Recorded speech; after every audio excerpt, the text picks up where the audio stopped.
নমস্কাৰ বন্ধু বান্ধৱী সকলোকে স্বাগতম জনাইছোঁ মোৰ নতুন এটা ভিডিঅ'লৈ। আৰু আজি এটা খুব ধুনীয়া ৰেচিপি লৈ আহিছোঁ দেই আপোনালোকৰ মাজত। ঘৰতে আপোনালোকে কেনেকৈ তন্দুৰী চিকেন বনাব পাৰিব তাৰে ৰেচিপি এটা লৈ আহিছোঁ। একদম দোকানৰ নিচিনাই হ'ব। মই মাজে মাজে ঘৰত বনাই থাকোঁ। আজি ভাবিলোঁ আপোনালোকৰ লগতো মই ৰেচিপিটো শ্বেয়াৰ কৰোঁ।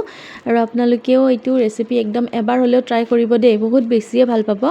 আৰু যদি ভিডিঅ'টো চাই ভাল পালে তেনেহ'লে লাইক কমেণ্ট কৰিব, শ্বেয়াৰ কৰিব। আৰু যিসকল মোৰ নতুন ভিউৱাৰ্ছ হয় তেওঁলোকে মোৰ পেজখন প্লিজ ফ'ল' কৰি দিব। আৰু এতিয়া বলক তেনেহ'লে দেৰি নকৰাকৈ আমি ৰেচিপিটো আৰম্ভ কৰোঁ। এয়া মই দুটা চিকেন লেগ পিচ লৈছোঁ ডাঙৰ, ভালদৰে ধুই মেলি আৰু মাজতে কাট লগাই দিছোঁ দেই, যাতে ভিতৰত মছলাখিনি সোমাই যায়। নেমু আৰু এতিয়া মই নিমখ দি ভালদৰে সানি লৈছোঁ লেগ পিচ দুটাত। তাৰপিছত এইখিনি মই ঢাকি পিনে প্ৰায় আধা ঘণ্টামান মই ফ্ৰিজতে ৰাখি দিম। আৰু এতিয়া মই কেৰাহী এখনত তেল গৰম হ'বলৈ দিছিলোঁ, মিঠাতেল। বেছি গৰম হ'ব নালাগে, অকণমান কুহুমীয়া গৰম হ'লেই হ'ল। তাৰপিছত গেছটো অফ কৰি দিব। আৰু তেলখিনি গৰম হোৱাৰ পিছতে মই কাশ্মীৰী মিৰ্চ পাউডাৰ দি পিনে এইখিনি মই মিক্স কৰি দিছোঁ তেলত। আৰু এয়া মই লৈছোঁ দৈখিনিৰ ওপৰত এতিয়া মই সেই তেলখিনি দি দিছোঁ। গৰম তেলত কাশ্মীৰী মিৰ্চ পাউডাৰটো দিলে কালাৰটো বেছি ধুনীয়া হয়, সেইটো কাৰণে অকণমান তেলটো গৰম কৰি ল'ব। আৰু এইখিনি মই মিক্স কৰি লোৱাৰ পিছত ইয়াতে মই এতিয়া নিমখ দিছোঁ। নিমখটো অকণমান মই কমকৈ দিছোঁ, কাৰণ আৰম্ভণিটো মই নিমখ দিছিলোঁ যে, সেইটো কাৰণে কমকৈ দিলোঁ। এয়া মই এতিয়া জিৰা গুড়ি আৰু গৰম মছলা দি, আৰু এতিয়া মই এয়া আদা নহৰুৰ পেষ্টটো দি দিছোঁ। আপোনালোকে কেঁচা খুন্দিও দিব পাৰে, মোৰ ওচৰত পেকেট এটা আছিল সেইটোৱে দি দিলোঁ। আৰু মই অকণমান এতিয়া ৰেড চিলি মিৰ্চ দিছোঁ। আৰু দি এইখিনি গোটেইখিনি ভালদৰে মিক্স কৰি লৈছোঁ চামুচখনেৰে।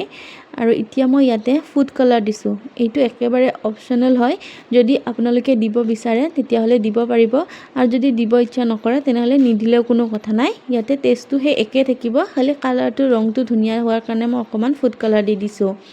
আৰু লেগ পিচ দুটা মই এতিয়া ভালদৰে আতি লৈছোঁ পানীখিনি, তাৰপিছতে মছলাখিনি দিছোঁ।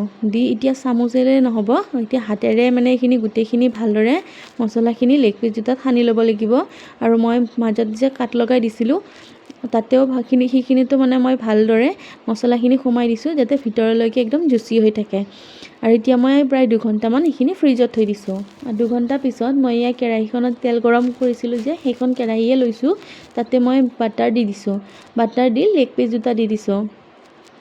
আৰু এইখিনি মই এতিয়া গেছটো একেবাৰে ল' ফ্লেমত ৰাখি ঢাকনখন লগাই 2 মিনিটমান সময় ভাজি ল'ম। তাৰপিছত ঢাকনখন গুচাই মই লেগ পিচ দুটা মানে আকৌ ওলটাই দিছোঁ। মানে ইপিটি সিপিটি কৰি গোটেই লেগ পিচ দুটা ভাজি ল'ব লাগিব আৰু ভালদৰে। আৰু বেছি মানে লগা যেন পালোঁ মই, সেইটো কাৰণে অকণমান বাটাৰ আৰু দি দিলোঁ। দি এতিয়া মই লেগ পিচ দুটা ভালদৰে মই ঢাকন লগাই মানে ভাজি ল'ম। একেবাৰে গেছত থৈ পিনে আৰু গুচি নাযাব, পাহৰি নাযাব, নহ'লে গোটেই একদম দবাই যাব। আৰু এইখিনি এতিয়া মই ভালদৰে ভাজি ল'লোঁ। আৰু প্ৰায় মোৰ লেগ পিচ ভজা শেষেই আৰু হৈয়ে গ'ল, প্ৰায় ধুনীয়াকৈ সিজিও গৈছে।